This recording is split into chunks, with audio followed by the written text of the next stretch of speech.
Shalom Bapak Ibu. Di TikTok ya, banyak orang menanyakan satu hal yang sederhana ini Bapak Ibu ya. Kemana orang mati pergi di dalam perjanjian lama ya.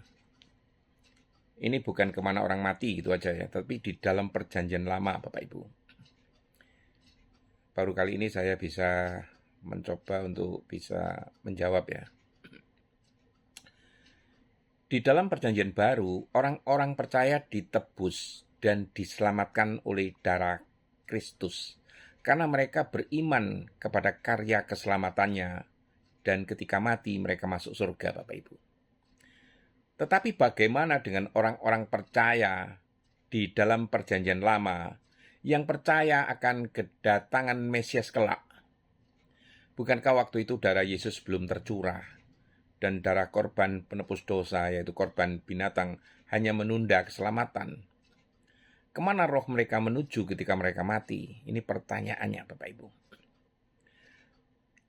Pertanyaan ini menyentuh salah satu misteri terbesar di dalam iman ya. Bagaimana karya salib itu, Kristus itu bekerja bagi orang-orang sebelum salib itu sendiri terjadi, Bapak Ibu. Alkitab memberi gambaran yang sangat dalam dan indah ya Bapak Ibu ya, bahwa salib Kristus tidak hanya bekerja maju ke masa depan, tetapi juga mundur ke masa lalu ya. Darah anak domba Allah tidak terikat oleh waktu. Jadi ya. Orang perjanjian lama diselamatkan bukan oleh darah binatang Bapak Ibu ya. Di dalam perjanjian lama, korban lembu, domba, dan kambing bukanlah penyelamat sejati, Bapak Ibu.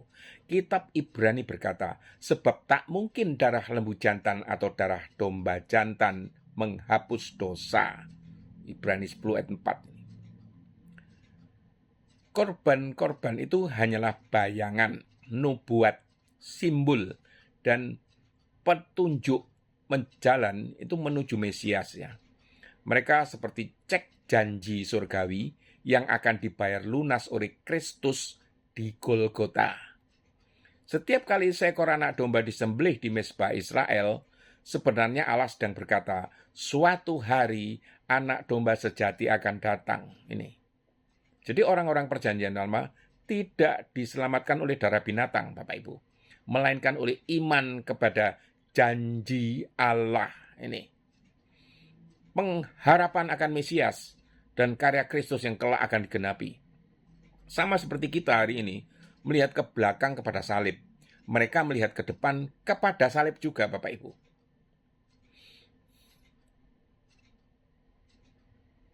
Coba diperhatikan ya.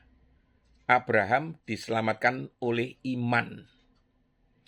Abraham hidup jauh sebelum Yesus lahir.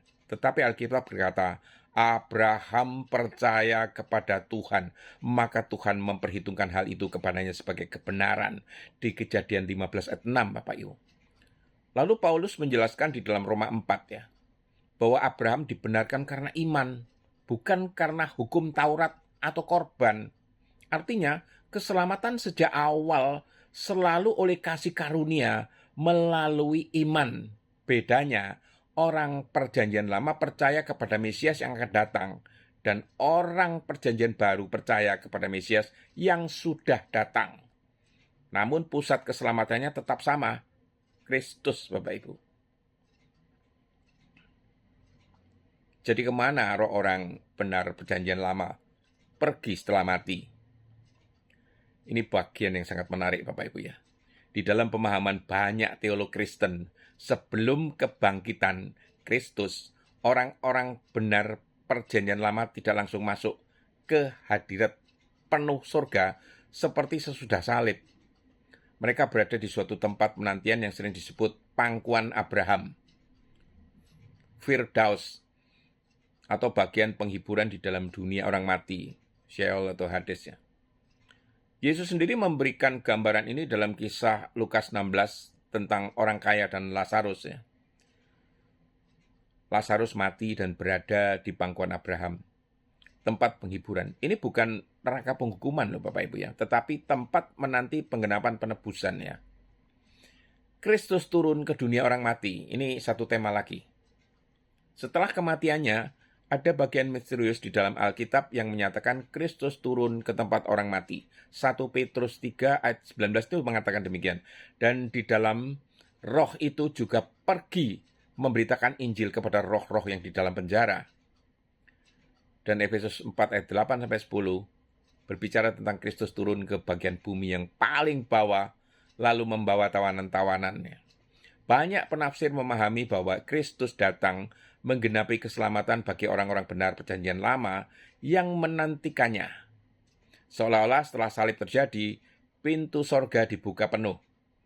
Bayangkan, selama ribuan tahun Abraham, Musa, para nabi, dan orang-orang kudus perjanjian lama menunggu dalam iman.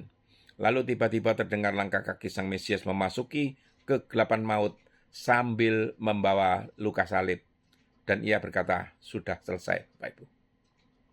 Pada saat itu, semua bayangan menjadi nyata, semua korban menemukan penggenapannya, dan semua janji menemukan ya dan aminnya di dalam Kristus, Bapak Ibu. Salib itu berdiri di tengah seluruh sejarah loh Bapak Ibu ya. Salib bukan sekedar peristiwa tahun 33 Masehi. Salib adalah pusat seluruh sejarah manusia. Ke belakang, ia menyelamatkan Abraham. Ke depan, ia menyelamatkan kita. Karena Yesus Kristus adalah anak domba yang telah disembelih sejak dunia dijadikan. Wahyu 13 ayat 8. Secara historis, salib terjadi di Golgota. Tetapi secara kekal, rencana penebusan sudah ada sebelum dunia diciptakan. Jangan lupa ini. Betapa dahsyatnya kasih Allah. Nuh belum pernah melihat salib. Ayub belum pernah mendengar nama Yesus. Daud hanya melihat bayangannya di dalam Mazmur. Namun mereka percaya kepada Allah yang berjanji. Dan Allah menghormati iman itu. Keselamatan tidak pernah dibangun di atas kemampuan manusia memahami semuanya. Melainkan pada kesetiaan Allah menggenapi janjinya. Ini yang harus dimengerti. Maka orang baik orang di dalam perjanjian lama maupun perjanjian baru, akhirnya berdiri di hadapan tahta yang sama, Bapak Ibu. Menyanyikan lagu yang sama kepada juru selamat yang sama, yaitu Yesus Kristus, anak domba Allah yang menghapus dosa dunia. Demikian Bapak Ibu. Semoga memberkati. Amin.